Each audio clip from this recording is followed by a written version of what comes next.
to those standards. Yeah. All right, let's now have some fun. Roy, I don't know if anyone's listening now. Yeah, we kind of shot your audience. All right, Roy Cady is joining us. He is one of West USA's top coaches, as well as team leader, and as well as a top producer year over year. So, Roy, thank you for joining us. And I asked you to pick topic, provide 5 tips, and you wanted to just talk about the 5 things that you have learned over the last 85 years of doing real estate. Yeah. Thanks for having me. I do appreciate it. Yeah. And I know it was kind of a last minute deal. Never say that. Never say that. Never say that. I'm glad to be here. Yeah, that's kind of like going to a listing appointment and, really feeling as though you don't know what you're doing. You're telling somebody that. Yeah, exactly, right? All right, so let's just jump in and have a dialogue. So I absolutely love this. Consistency beats talent. There are so many different ways, but this is the thing that this industry lacks, that agents don't understand, that it is all about consistency.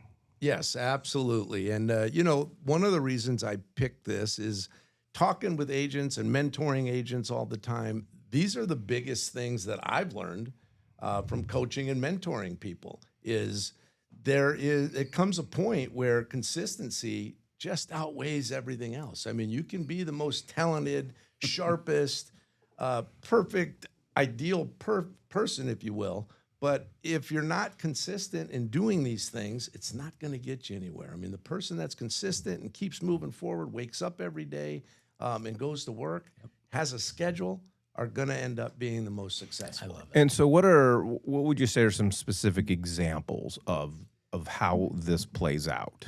From my experience, I see that in this line of work, we all wake up as realtors in the morning, and unless you have a schedule or you have something planned for the day, you're out of business. I just find that people get up in the morning, you have to have a structure, you have to have a schedule, you have to know what you're going to do that day. What are you doing at 9 o'clock? What are you doing at 11 o'clock, 2 o'clock? Let's not forget, this is a relationship business. Yeah. You have to be dealing with people and building relationships. I think for me, one of the first area that this really jumps out, because, I can be a talented agent. I can really know how to converse with people, and I can really know how to engage people, and I'm working open houses, and I've got great conversations. But where the consistency comes in is the follow-up of, okay, now how and when is my cadence of my follow-up? Oh, Mike, I could call them twice and they're ghosting me. Okay, did they tell you to pound sand? No. Okay, then I can't tell you for me, and I'm sure it's the same thing for you, of just, like, I'm working with someone right now.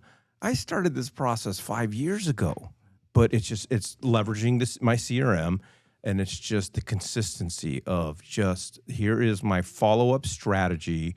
This is how frequently I follow up. This is how I follow up, so that at the point that person is now ready to transact, I'm now top of mind.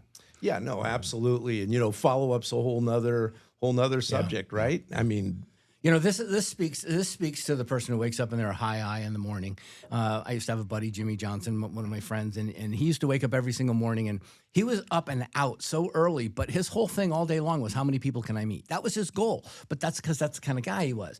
On the other hand, you have somebody else who doesn't have that attribute. D probably does too, because they know the numbers, right? You talk to 100 people, you're going to close, 1.6 deals. But what ends up happening is the rest of the 80% of us that are realtors, that are either high S's or high C's, that, we don't wake up in the morning to be able to go say, oh, I can't wait to go meet somebody new today. We're strategizing, but we never go to work. The thing is you got to get up, go to work. You got to set yourself. I used to tell people that worked at home, listen, if all you did this morning was get up and go to Circle K and buy yourself a coffee, remember that, Mike, and drive around the block and then come back, your attitude about how you do the rest of your day is going to be totally different than if you wake up and you just don't have a plan.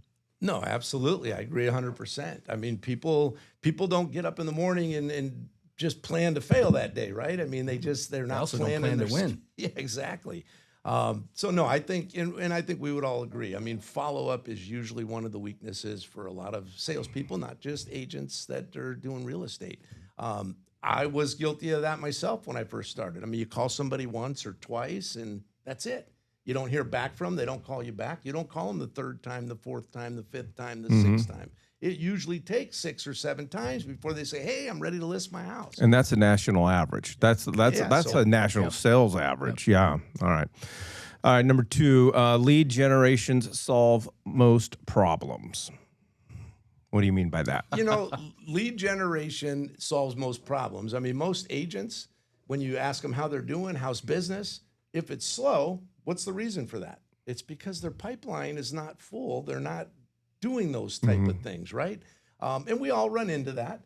The difference is the seasoned agents are going to dig down a little harder, and they're going to stay more focused and kind of build that.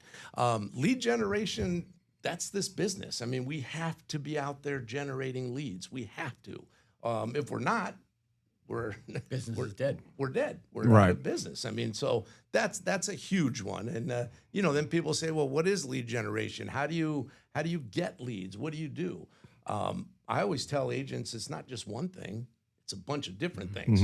Because if it's not working over here, it may work over here and here and here. I use open houses, for example. Somebody goes and does an open house. They don't get a lot of people coming in and out of the property. Do they do one next week because it was slow that week? You just can't time it that way. You have to get consistent. Set a goal. You're going to do 5 a month. You're going to do 3 a month, 2 a month. I don't care if it's 1 a month, but do what you say you're going to do. We have this young agent on our team, and full disclosure, completely stole the concept from the Valley Home Group. He's doing 100 open houses in 100 days. I saw that. And just his ability to have real estate conversations and overcome objections has grown exponentially. But that was the key. It's the consistency of, because, agents go out and do 10 open houses and they don't get anything, and then they're not doing the follow-up, and then they're like, open houses suck, and they're not effective. But back to the lead generations, I love the point is, and especially for newer agents, and this is why our coaching program is so great, or the team structures are so great. Lead generation is just not, I need Zillow leads or I need Realtor.com leads, because those aren't fun. Yeah. It's going through the exercise. What are the different ways that agents generate leads? Whether it's social media might be one of them. Whether it's networking events is one of them. Maybe, I don't know. I've heard some people pick up the phone and start calling people. That might be a thing.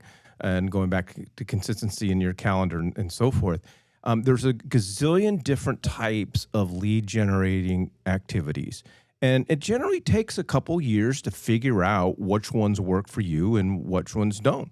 Some people love door knocking. Some people don't. I say you try everything, but eventually you get to the point where here are my top 3 to 5 lead generating activities, and then that is now what I focus on. Perfect.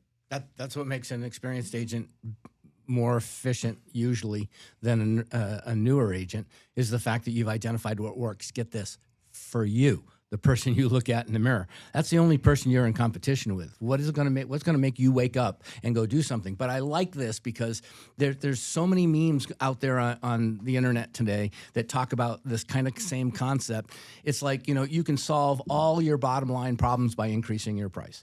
You can solve all your bottom line problems by getting another sale. You can solve all your bottom line. Okay, well, if all those things are there, you can't save yourself if they're not there. You can't save yourself into a profit.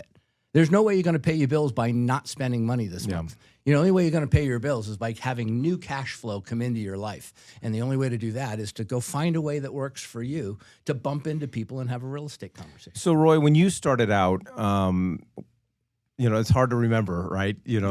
Gosh, day one of, I remember day one. I mean, I totally remember day one.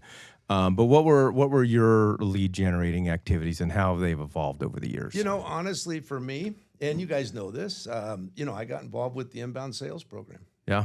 I just did. And, you know, I know a lot of agents don't, you know, it's like, oh, rentals, I don't want to do that. I tell you what, I built my business from that.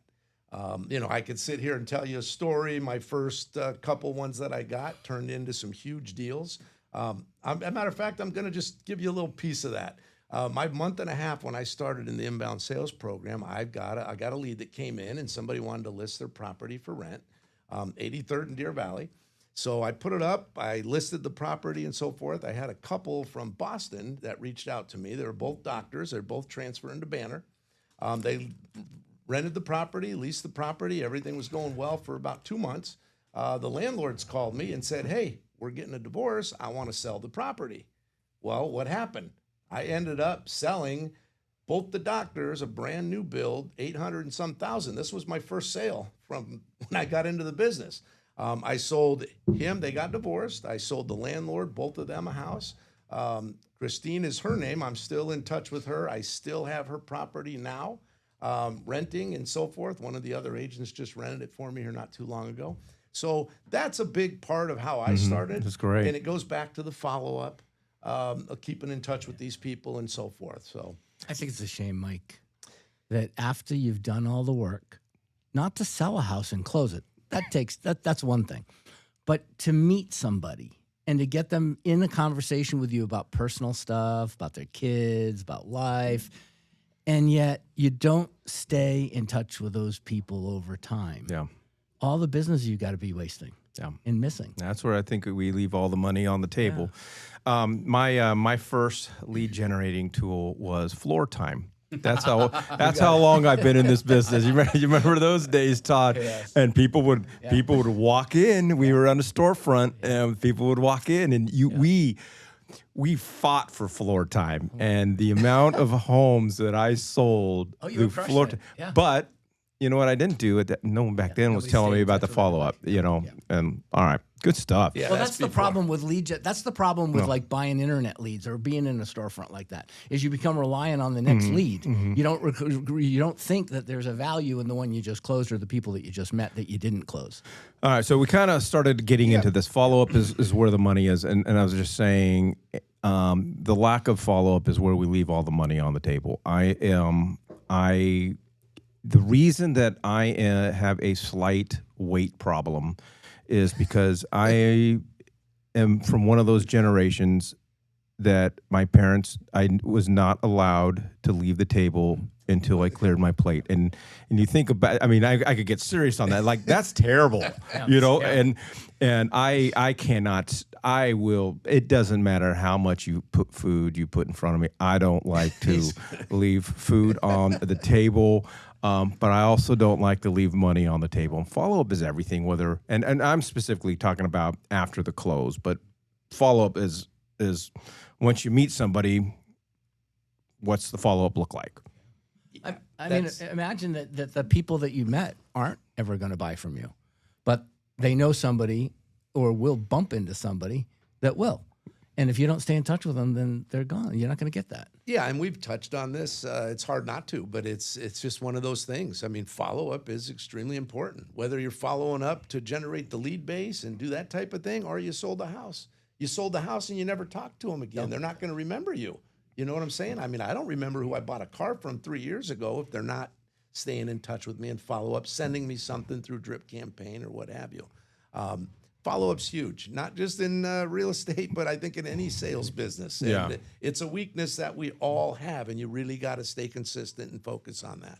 So a little bit more specific, what are some of your follow-up strategies and techniques? Or, okay, let's say you meet somebody, you have an initial real estate conversation, you're able to collect their name and number, and what's the Roy Cady system? Yeah, you know, my biggest thing is text messaging and keeping in touch. You know, finding out something about somebody, whether they, you know, their dog. I like dogs. I have a couple German Shepherds. If they have a dog, I may reach out to them a month and a half, 2 months later. How's Lacey doing? How's the pet? Just in the conversation with them. Of course, I have everybody set up on a drip campaign. I think that's huge because if I forget, at least they're getting something. Something I recently started here about 6-7 months ago in my neighborhood is doing through Harvest. I don't know if you're familiar with them or not, but they do. It's mail outs. They do 4 touches. I do some email stuff and that type of thing. But these aren't just people that I've sold. This is kind of generating the business too and following up and doing those type of things. Yeah, I think that's also going back to the inbound sales team. I think that is one of the maybe underappreciated benefits is when agents join the inbound sales team, you're forced to use a CRM, and you walk away understanding the importance of a CRM, and you have that habit. Because for me, the CRM, my CRM is the lifeblood of my business. I would be poor. I mean, I would be just dirt poor if I didn't have a CRM system. Yeah, and I think that stands true for all of us. And it's amazing because I do run into agents that are seasoned and they do a lot of business and they still don't have one. So, I mean, well, they're smarter than me. I'm not Yes. saying that you're going to be dirt poor if you don't have a CRM system, but I would be. yeah. And I make a lot more money because Yeah.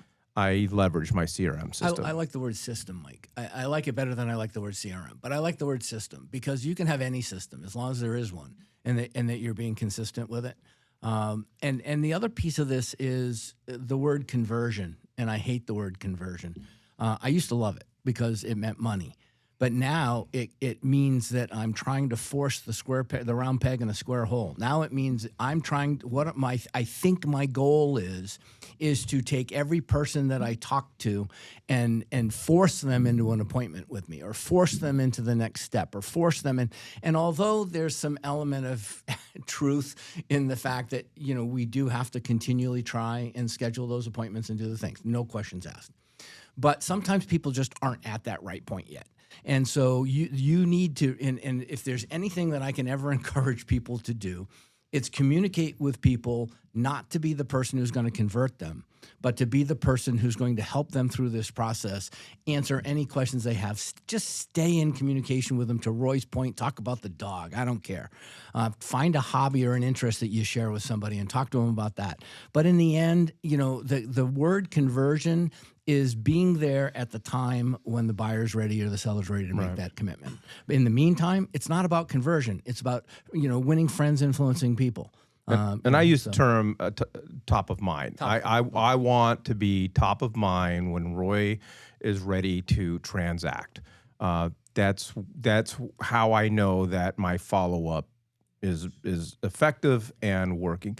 Anything specific that you do as far as follow-up after you hand the keys off to John and Susie Miller? I don't know that there's anything really specific, except I do reach out to them after they've lived in the house for a couple weeks and see how things are going, make sure see if they have any questions and that type of thing. I'm just big on texting them. I mean, it goes back, and we'll be touching on this. It's the relationship. It's just the relationship. I don't want to just sell them a house and be gone. I want to be their friend. I want to be, like Mike said, on top of mind. If something comes up, I want to think of Roy. All right, so getting into relationships, you could take 100 people, put them in a room, and ask them what their definition of a relationship is in the text of what we are trying to accomplish, and you're going to get 100 different answers. What does this mean to you? I think the biggest thing, it's not chasing clients, not chasing them. It's, again, we've been saying this word a lot, but it's the relationship. This is a relationship business. So that's what it means to me, is I think agents that are not just chasing the business, but they're building relationships, there's just something there for that. The hard thing is, and this is why, I know you're one of our top coaches here at West USA, but this is a hard thing for new agents. Because if maybe I left another industry and maybe I've had 2 months of reserves, and you begin to immediately feel the pressure and the stress of, that first closing, and then you get so far behind that first closing is just paying back, right? And there's this overwhelming pressure. And I think, Todd, to your point, that's where we're in conversion mode. We gotta convert. And where this is a relationship-based business, and relationships take time. Very, you think about your spouse or your relationship with your significant other.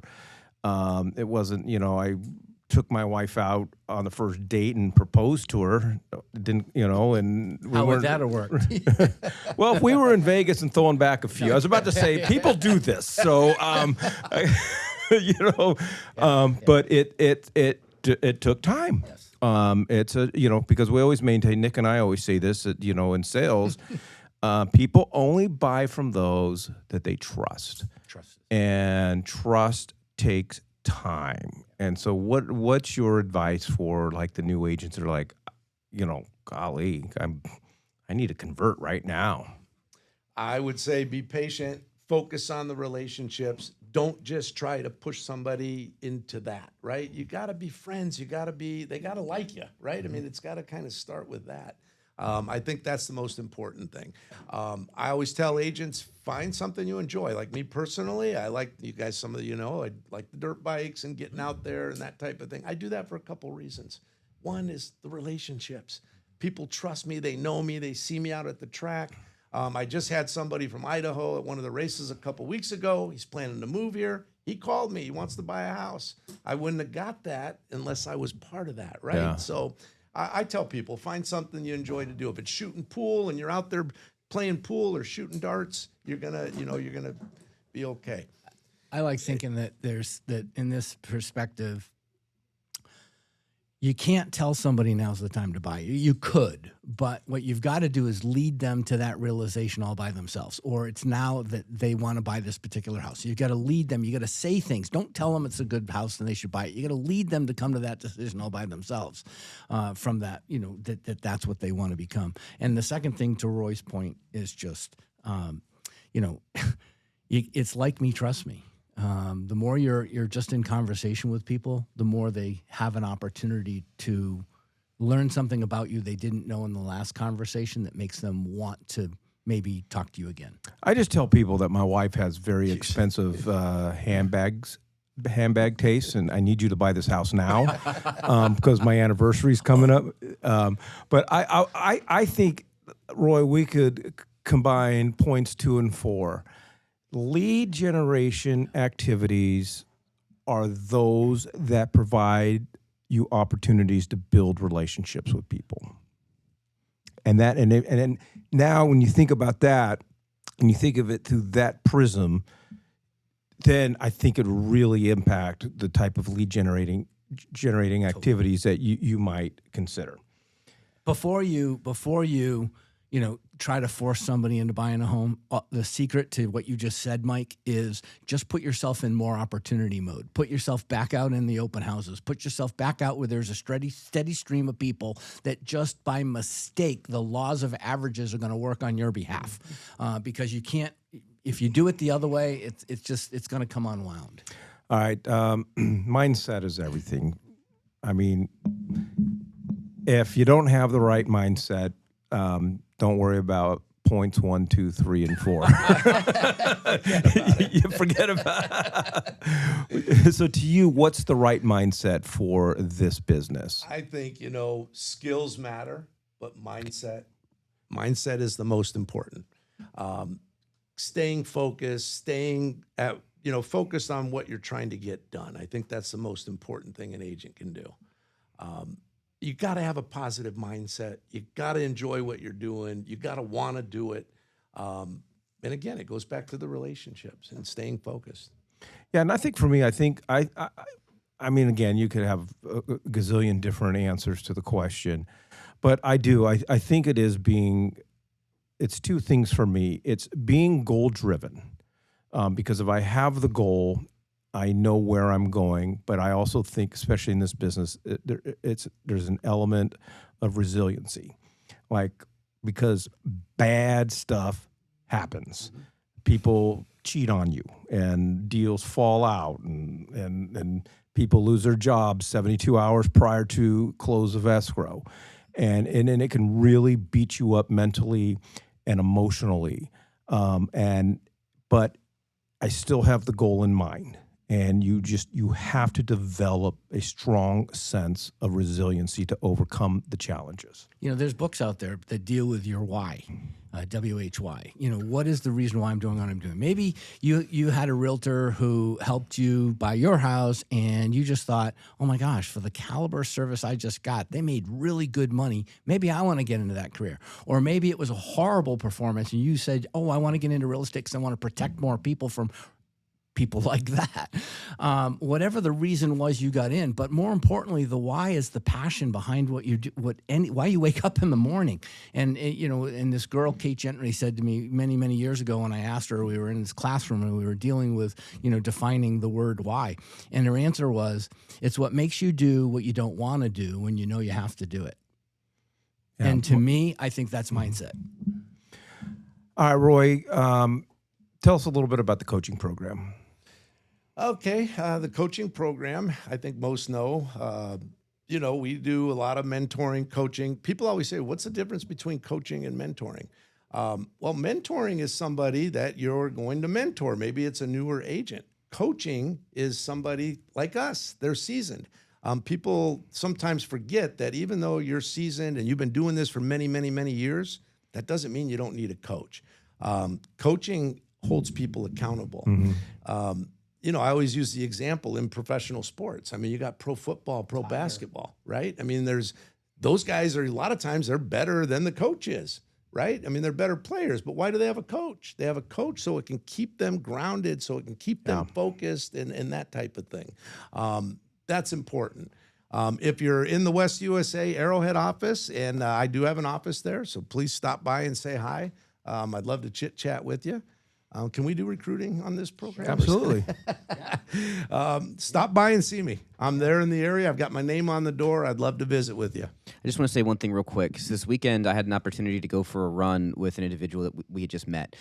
He had messaged me and said, our wives are friends. Do you want to go for a run on Sunday? I said, yeah, sure. So, we met, we were jogging, and we were talking. And the conversation went to our past, how do we get into running, et cetera.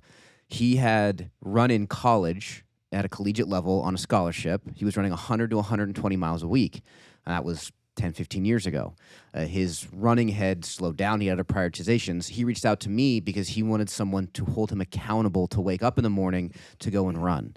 And this is something I think we don't put the right, to your point on number 5, mindset to coaching. When we hit a certain level of production, we do 5, 6, 7, 8, 30, 40, whatever that high producer number is in our heads. We then stop and we forget and we let other things come into play and we slip.